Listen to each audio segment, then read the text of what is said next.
Hello, everyone. I'm NewsNOW from Fox host Pilar Arias, currently joined by Cavett Thorne. She lives in San Antonio, Texas. Cavett, how are you doing? Better than I was last Monday, that's for sure. Speaking of, if you wouldn't mind taking us back, please. What was it like last week? Well, we were anticipating some snow in San Antonio, which is very rare. I think the last big snow we've had here was before I was born in 1985. So it was a big deal. It was happening on Valentine's Day in the evening, and my husband and I woke up our daughter at 11 p.m. just to see the snow falling. It was gorgeous. And we went back to sleep, and then 3 hours later, the power went out. It went out for just a little while, and then when we woke up again in the morning, it was out again, and that was the start of 3 days with no power. So you have two daughters. One is a newborn, right? Yes, I had a 5-week-old and I had a 2.5-year-old.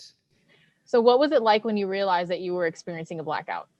It was terrifying. I mean, you would think that, we really could sustain 6 hours of snow without having a huge blackout, but also having a newborn, they can't regulate their body temperatures on their own in normal circumstances, let alone when you have no heat in your house and temperatures are dipping below 50 degrees indoors. You can't take them outdoors. Really, the car and starting up the car was the only place where we could keep her warm.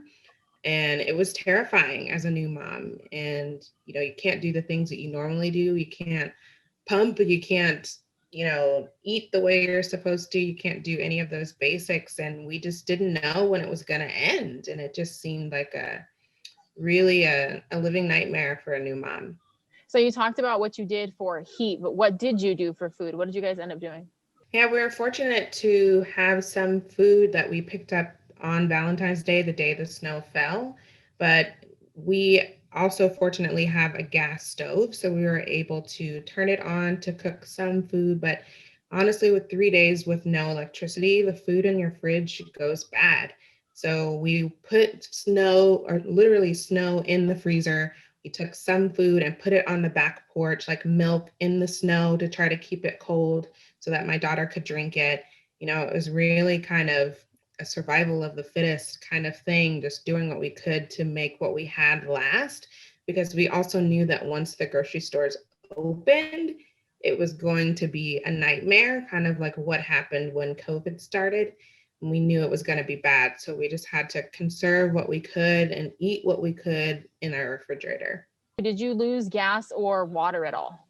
We fortunately did not lose gas and we did not lose water. My mother, however, who lives on the other side of town, did lose water, and her pipes also froze. So luckily her neighbor was able to bring her some water, but she had no fresh water for days. And I know that happened all across the city. And then once we did get power, or close to getting power, we had a boil water notice. So we had to boil everything before we used it to eat, or, to cook our food or to brush our teeth or to drink. So it was pretty bad. So you had never experienced anything like this. I lived in Texas for 5 years. I know that Texans aren't used to this, but now are things back to normal? What are things like right now?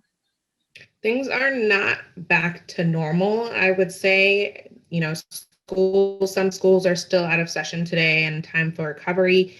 The grocery store lines are insane.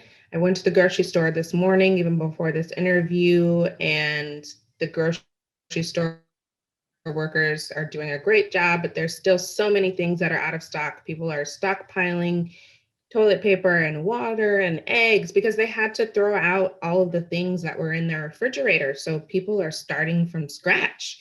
And when a whole city does that, it's not going to be back to normal for a while. So when I drove around dropping my daughter off this morning at daycare, you would never know that it snowed by the look on the streets. But by the grocery store lines, by the things on social media, that it's going to take a little while for things to get back to normal. We're also waiting to see what our next electricity bill is going to be like. So it'll take a little bit, but we're a great community and we're doing what we can to get back to normal as fast as possible. Had you heard of ERCOT or Encore prior to the storms that rolled through last week? I honestly had not. I'm ashamed to say that I hadn't. but I learned really fast what they do and what their capabilities are. So I'm doing my research, but we have CPS Energy here in San Antonio. It's really our only option for energy. But I didn't know how closely, they rely on ERCOT and how that relationship worked. What are you hoping moving forward? I mean, obviously we know that there's city, there's state, there's federal aid now going to Texas, but what would you like to see ongoing in the future?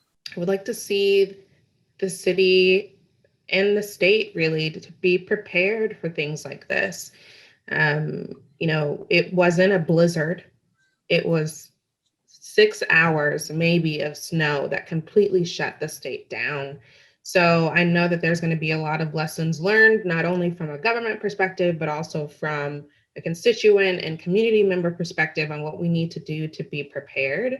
And I also would just hope if something like this again happens, even if we don't have the infrastructure, that they can warn us that this may happen. So therefore, these are the things you need to do to be prepared. But I think everybody was blindsided by it.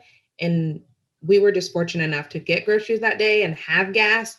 But there were so many people that needed things that they didn't know they had to prepare for. And so I feel like if we just would have been warned that this is a possibility, as a community, we could have done better to prepare ourselves. Is there anything else you want to tell me? I think that's it. That pretty much sums up my experience. All right. Well, thank you so much for joining us here on NewsNOW from Fox. Thank you.